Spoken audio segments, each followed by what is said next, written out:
What's going on, everybody? Welcome back, FPL Fantasy. It's your boy Joe. It's your boy Doc. We're here to talk about one of the days and game weeks that everybody has been waiting for. The one right before the World Cup, because everybody only cares about the wild card and literally nothing else. Am I right? Okay, I'm wrong. Anyways, keep rolling with the punches, guys. Anyways, we have three amazing topics. We discuss a little bit about the whole deadline controversy that has become very apparent recently.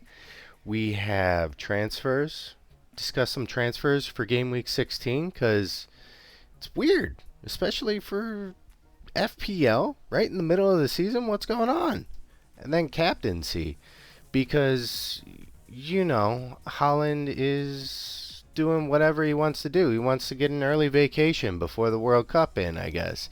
Not sure, but we'll talk about all that stuff and more, including our team reveals. But first, let me introduce my man. I kind of introduced him a little bit before. Doc. Doc, my man, what's up? What's up, everybody? Welcome back to another episode of the FPL Fantasy. Probably the last one before the World Cup. So we're gonna have a month break probably. So drop that like, drop that subscription, so you see us back in a month time. Meanwhile, enjoy this episode, and we hope to see you again in a month time. Yeah, for sure. And it's going to be a great break for you guys, for us, but we'll bring you even more better, more exciting, more exhilarating content for Game Week 17. So be on the lookout and drop those likes and comments. All right, Doc. So, moving the deadline. What's up with that? FPL's crashing literally every week. For some reason, we have almost 11 million managers. What's your thoughts on this stuff? Well, what I'm gonna say is probably the unpopular opinion, but it's an opinion after all. We disagree, and that's the point of discussion. I think moving the deadline not up to the first game, but even further, so it's an hour and a half now. My opinion is to move it even like 3 hours is kind of the ballpark. Everybody decided it's the best kind of 3 hours before the deadline is the best time to move it back. I think that's a good suggestion. Let me stress here moving the deadline 3 hours before the first kickoff actually works worse for me personally. I've always benefited from leaks. I live in a region where it's a perfect time to have the deadline, especially on a weekend. If it's on Friday, it's a bit late in the night, but still manageable. It's right after dinner time and those kind of stuff. Well, our dinner is like 9, 10 o'clock in the evening, but yeah, it works perfectly for me. I'm looking out for the people, and I was lucky enough to be in a community, in the FPL community, where there are worldwide players such as yourself, and I've seen how the deadline being in a weird time has affected you. So I'm kind of looking out for those players. Also, I've been in a lot of DMs going back and forth with someone who's a great FPL manager. Shout out to you. I know he watches our videos from Australia.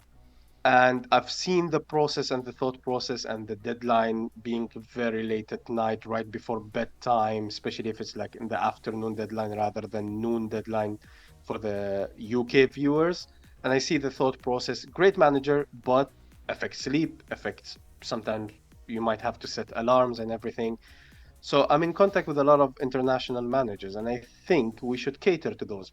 On the other hand, you could argue that it's a British based or England based game. And you could argue that the biggest fan base is actually from there, from the UK, and it suits their time zone. I lived in the UK, perfect, very nice. But also in the same time, yeah, you have to consider the international managers. I remember Live FPL kind of tweeted once which country are most represented in the game, and England is the highest, and I think they're like 20% from the player base, but you still have 80% international players. So when you take time zones, so you have, I think the second was Norway, third was Egypt, something like that. But then you have a lot of Australians, Americans, Indians who are very active in the game, and you want to cater to the other 80% as well. So I don't disagree with any point of view, but if it was a decision that I can hold in my hand, it would be like 3 hours before the deadline. The other argument is if you do not move the deadline and make it the deadline on kickoff, everybody will have the same leaks, but you still have the same issue. For example, for my Australian, let's say, FPL manager that I just mentioned earlier, it will be like 2 o'clock in the morning for him. So especially if the deadline is like 3 p.m. UK, it doesn't solve the problem. Yes, he has to wake up, put alarm, but he gets definite leaks. The argument is we will still get leaks even if it's 3 hours before. Sorry, I'm going on a tangent here, Joe. I'm not giving you the opportunity Oh, you're to crushing it.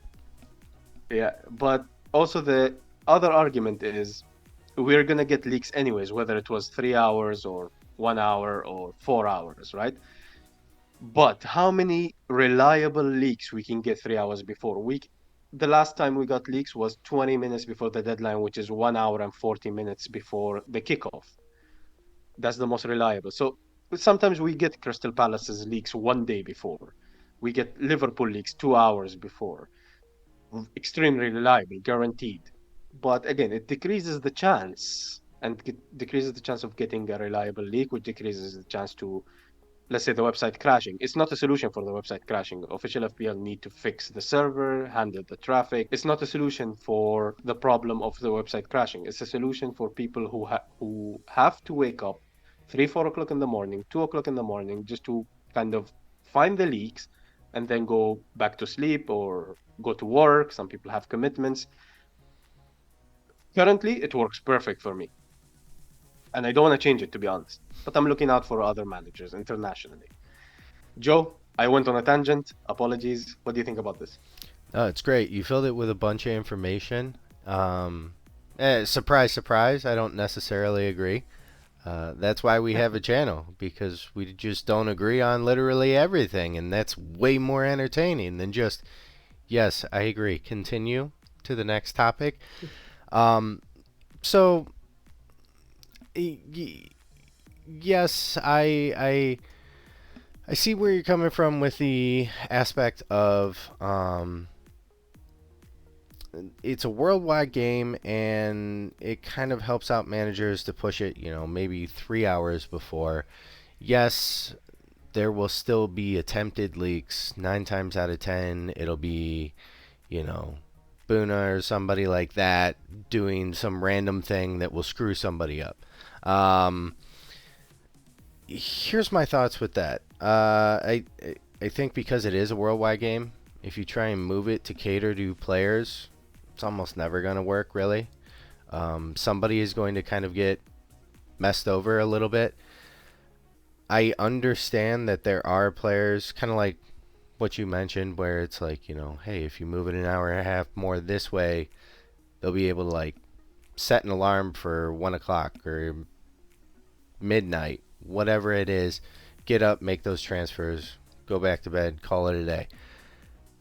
I can tell you it is 6 in the morning here, and I do not feel capable enough to make my transfers, and I've been up for, I don't know, 30 minutes now already. That terrifies me.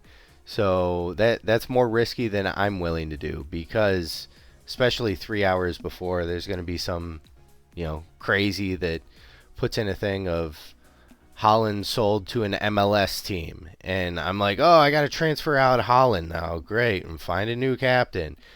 Um, yeah, I don't like pushing the deadline more. I'm a fan of being more in line with most other fantasy games, really, and just push it all the way up to that first game. Yeah, it may or may not help with fake news. I feel like it'll probably help more, because there isn't going to be that time where literally everybody is silent, waiting for something, and some rando just throws, you know, Holland to the MLS, and everybody loses their mind for about 15 seconds until Man City comes on and goes, "Who is this guy? Why are you guys even listening to him? He made an account like 2 weeks ago. Don't listen to this guy." So I think it helps from that aspect. I think it maybe takes a little strain off the servers. I don't think it's the solution, nor is it the cure all for the servers. I'm in IT. There's a lot of complexities to it, but ultimately it comes down to, hey guys, the game has developed way beyond whatever the first year was. 2011. So I wasn't playing then, so it seems like when I was born, basically. I don't remember that time. So it's developed so far beyond that, and yes, they've probably made changes and things like that, but ultimately there is an issue with the amount of throughput that they get to the site now. We're talking, yes, not 11 million managers currently because there's zombie teams and stuff like that. So we'll even say 7 million managers, possibly, which is still probably generous. You have of traffic on deadline day that comes through your site.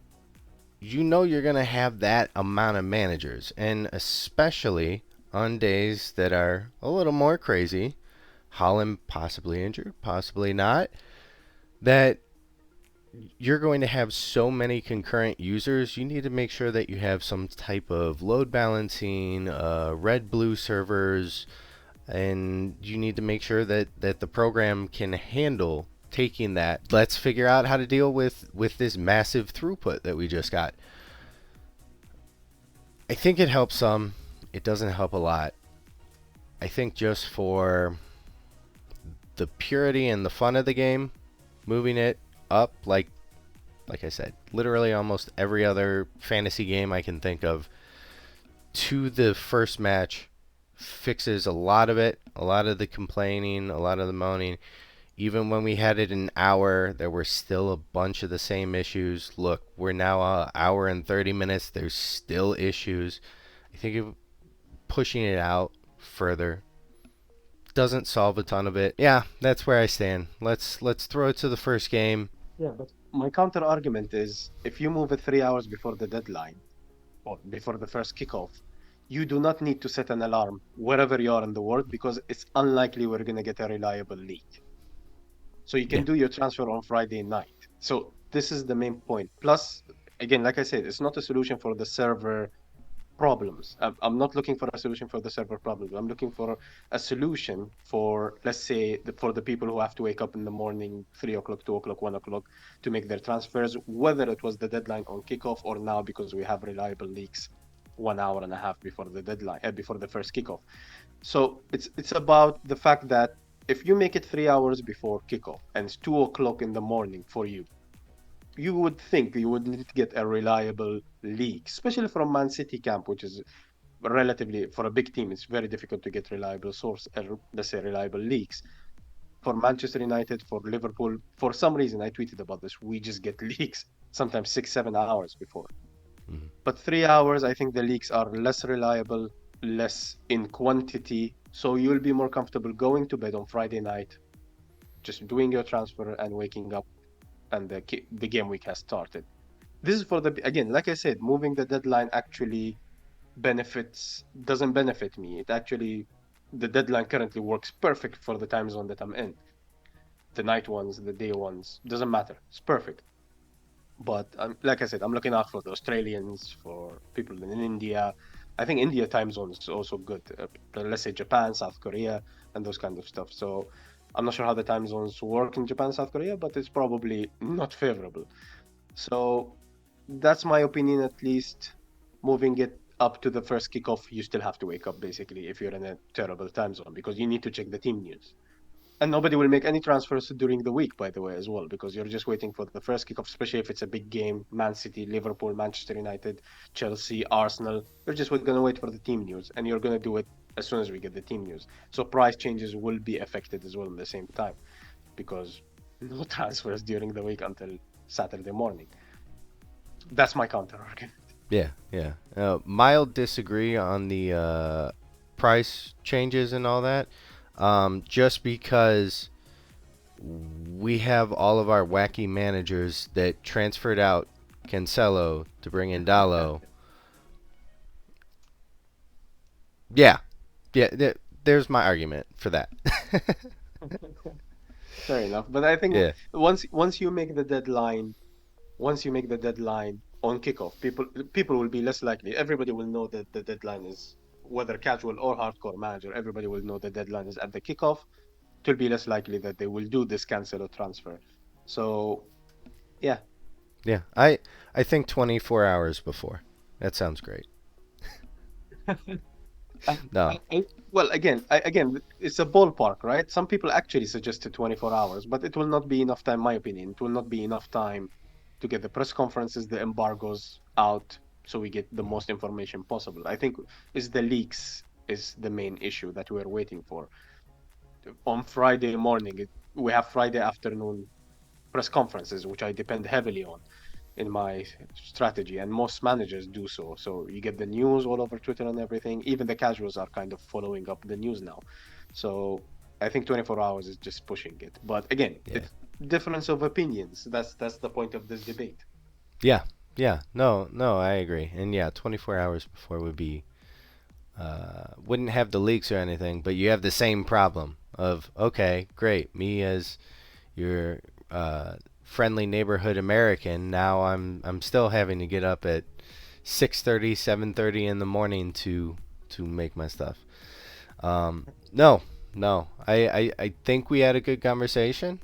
But tell us what you think. Throw it in the comments below, and let's hear what you think about moving the deadline. I would love to hear everybody what they say, especially if you're from a terrible like to play the game time zone when it comes to the deadline. I would love to hear what people say about this. Yeah, I almost thought you were going to say, especially if you're from a terrible country.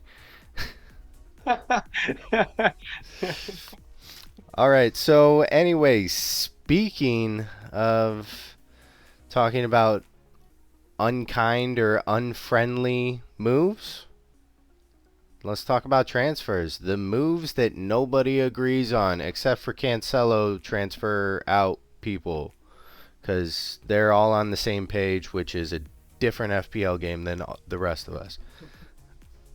Well, just to stress what Joe's talking about here, just in case you're not aware, Cancelo has served his ban this midweek last night versus Chelsea, so he's available for game week 16.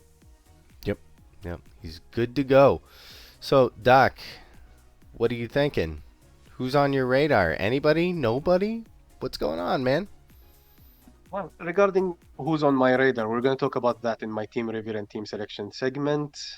But if I had kind of a clean slate, what are the transfer targets, who you should bring, who you should sell? Crystal Palace have Nottingham Forest. Many people sold Zaha last game week and he burned them, let's say, and I think he can possibly do it again. Nottingham Forest is one of the most favorable attacking fixtures this game week. We have also Brighton playing Aston Villa, so Trossard is a shout.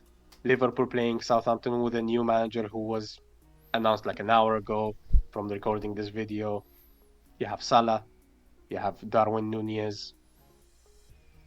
Maybe you would say Trent Alexander-Arnold or Robertson, but the defense is a bit shady this season. Manchester United are playing Fulham, so you have Rashford. A lot of people want to punt on Martial. So you have those shouts. Arsenal are playing Wolves. There are so many favorable fixtures. Arsenal are playing Wolves, so you have a defender from Arsenal, you have an attacker from Arsenal, Saka, Martinelli, Jesus. Man City are playing Brentford at home, so you have KDB, Haaland, Alvarez if we get news that he starts, Cancelo. Laporte seems injured last night, so maybe Ake, Diaz is a potential.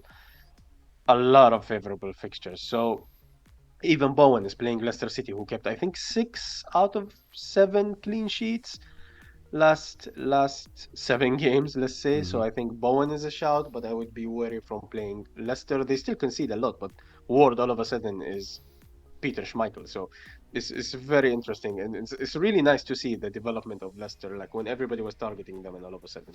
But yeah, there are a lot of shouts. There are a lot of potential this game. What about you, Joe? Yeah, I mean, I would agree with your word vomit of players. I think really any of them are great. Um, the like you said, the issue that we have right now is there are so many good games, And I know some people aren't going to like to hear this, but even Newcastle, I mean, they're playing Chelsea. Chelsea still haven't looked themselves really this year. Doesn't matter who's in charge. Yeah, they have like a couple good games, but majority are kind of fall apart and they're getting beat up on. I would actually say a buyer beware for right now, and I think they could score, but I think buyer beware would actually be Spurs because it looks like our attack is kind of all over the place. We have a million injuries on our attack, so even though they play Leeds, maybe stay away from them. Somebody you could actually look at in the counter. Maybe look at Somerville if you just want like a interesting differential type of transfer. I think that could be something that would possibly pay off if you're looking for something very different. I am very indifferent on Somerville, but he's performed pretty well the last 2 weeks, so that's another one that you could look at. I think this week is like very interesting because it's like your transfer is very effective, but it's also almost less effective than a game week 38 because we're going right into the wild card for the World Cup. So it's like you're either trying to get points instantaneously or you're just a manager that's like my team looks sick. I'm going to transfer this 4.5 midfielder out for another 4.5 midfielder because it would hurt me to transfer to carry it into the World Cup. I don't think you should do that. I don't think you should burn the transfer.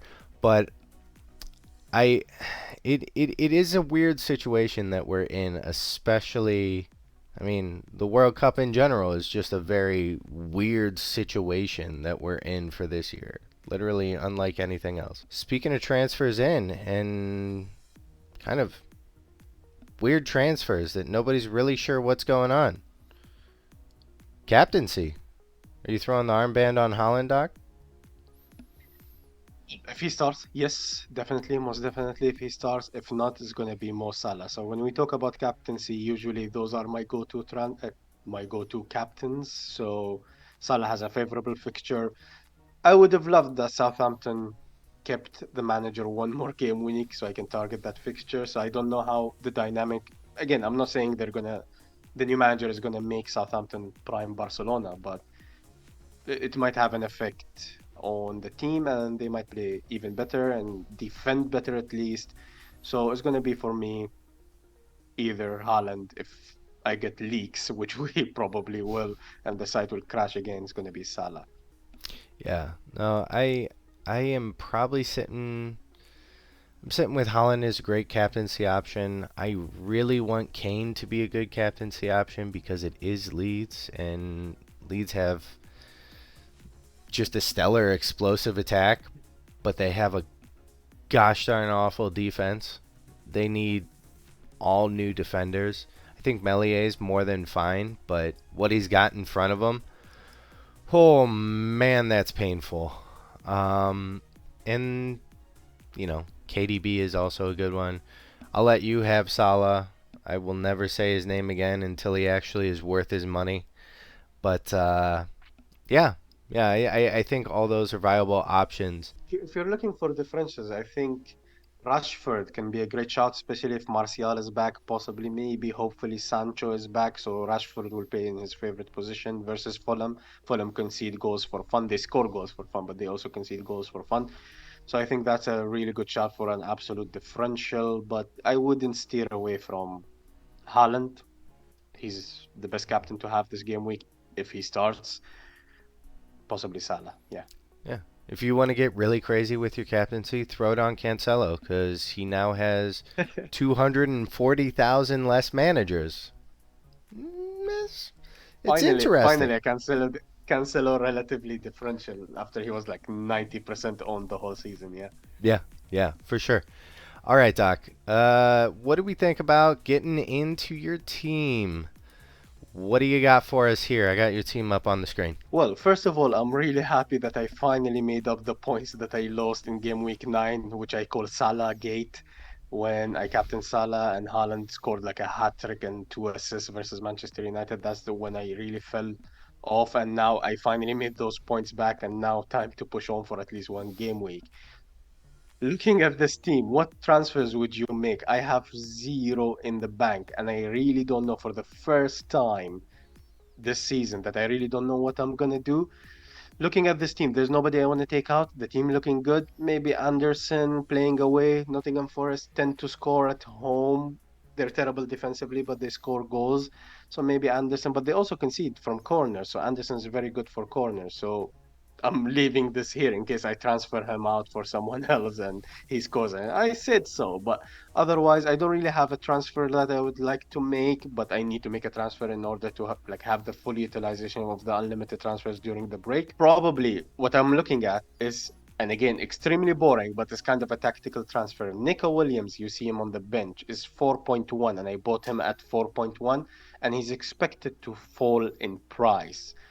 If not tonight, if not tomorrow, if he doesn't fall before the deadline, I will transfer him out and save myself that point one to tinker later. Maybe even bring him back in on unlimited transfers. So this might be my boring transfer. So I'm looking at those. I looked at transferring out Pope, but he's possibly on for a hole. Chelsea cannot score. He's playing at home. There can be great saves, and he's on for a hole, I think. And I don't have really tempting goalkeeper to bring instead of him. Joe, what do you think about this team? Any suggestions? Yeah, I think with the setup that you have running here, probably your Nico Williams transfer is more than fine.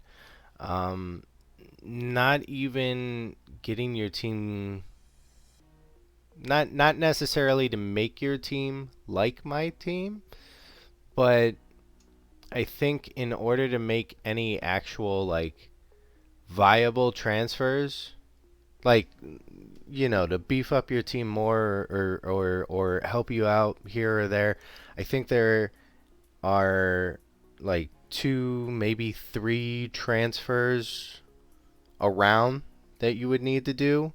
Not necessarily like anything in my mind. I think White's fine. I don't rate White necessarily as high as some of the other Arsenal defenders. Anderson's been fine. I don't think that. I'm not 100% sure if he's actually going to keep a clean sheet. I think Anderson is somebody we can definitely move on to. Zaha performed in the last game, which, hey, shout out to all the Zaha people, but I transferred him out like 3 weeks ago. So now I've missed like averaging 3 points a game after I transferred him out. So You I had to mean take he that dig. You had to. yeah. So like Zaha, yeah, he could be good. He couldn't be, and I wouldn't even really consider any of these moves in the point that we are in this season, game week 16, going into the World Cup. Yeah, I think it's fine with what you have here, and I wouldn't change really a lot. Like you had mentioned, Chelsea, they're not they're not gonna score. If they do, it's going to be the score that you hate where Christian Pulisic comes on. He does a nice little 5 yard beautiful pass right to a player that shoots it and scores. And I'll be texting you being like, see, he should play more. He should play more. So I I think you're good with your setup here. I forgot to mention a transfer that crossed my mind that you might like, which is extremely differential, is because Dallo is suspended. I considered bringing in Wan Bissaka at point z no 0.2% ownership. Um, but again, I expect Fulham to score against us, especially when they're playing at home. Would Wan Bissaka get an attacking return is a possibility. So I'm looking at those options for Anderson, by the way. So Wan Bissaka is 4.3. So it might be a great punt. I might take it just just to have a Manchester United player in my team, being a Manchester United fan, and I want to watch the game. Again, I don't have a clear cut plan, but I'm looking at those kind of weird punts, let's say. A differential for one game week, why not? Yeah, yeah. I wouldn't do it. Just leave Anderson there. You haven't seen I Wan told you we Bissaka switched. play. I told you we switched seats now. I'm the Maverick manager and you're the sensible manager, as we're gonna see from your team next. I'm an eye test guy, though. I haven't looked at data in like 10 game weeks, and I cannot Wan even Bissaka check on the eye test data. is 0. I cannot even check data for Wan Bissaka because he played a grand total of 4 minutes this season, and it was versus Liverpool. Yeah, So I cannot even check data. It's even worse than an eye test. It's just like literally, let's have fun, let's have a player. You know yeah, what I mean? yeah. Um, yeah, but hey, I mean, if you want to do it, sure, have at it. I don't even know if Wan Bissaka is even on the team anymore. They might have just dropped him. You haven't heard his name at all. I absolutely agree. I wouldn't be surprised if like Malasia plays at right back or something. Yeah. Yeah, yeah. All right. So getting into my good old team here. So I've already made my transfer. I brought in Saliba for Thiago Silva. I know. You're like, oh my gosh, it's like such a template thing. Listen, I did it like basically after the deadline, right after the deadline. So like nobody brought in Saliba. So once again, like at the start of the season when I hit 17K, I am the template everybody aspires to be. They all followed me. Right? I didn't even know that he was in the top 5 until we're prepping for this conversation right here. Um, Something that I think managers will also notice. I've dropped almost to 1 million now, and they're like, "Ha, serves you right for those hits." Guess what? Yet again, I made points on my hit last week, and I still continue to make points on my -8 from 2 weeks ago. So joke's on you. I'm in a better position than I would have been without those hits. Um, yeah, I got Holland with the captain right now. Kane, he's gonna be my vice for the time being. I don't know. Probably end up actually going to KDB just cause it feels better and City are more together with less crucial attacking injuries. I mean, yes, Holland is a big attacking injury, but it is just one player. You can still throw 15 people in there and score 3 goals rather than 5, you know. So, that's where my head's sitting at right now. My bench, I mean, everybody sees it on the screen, but Doc, so you know it's Iwobi, Anderson, and Moore in that order. Um, it's fine. It's fine. What do you I think? think fine. You've done a sensible move, and I think it's absolutely fine. I will thank you for mentioning the bench because that was going to be my question because Yeah. it's sort of a benching headache. Ayoub is playing Bournemouth, who concede for fun as well. But again, he's playing center mid. Great center mid. It's like Jonathan reincarnation. So I like Ayobi as a football player, let's say, this season playing center mid brilliantly. But yeah, like upside is not there. So I see the point. Good luck, my man. And there is absolutely no comments here. Perisic is a bit of a risk. So I would watch Paul's tweet and try to predict where he's going to play if he plays in the front three, which is unlikely now with Kulusevski and Richarlison back. Probably a wing back or even bench because he started a lot recently. Otherwise, great team. Good luck.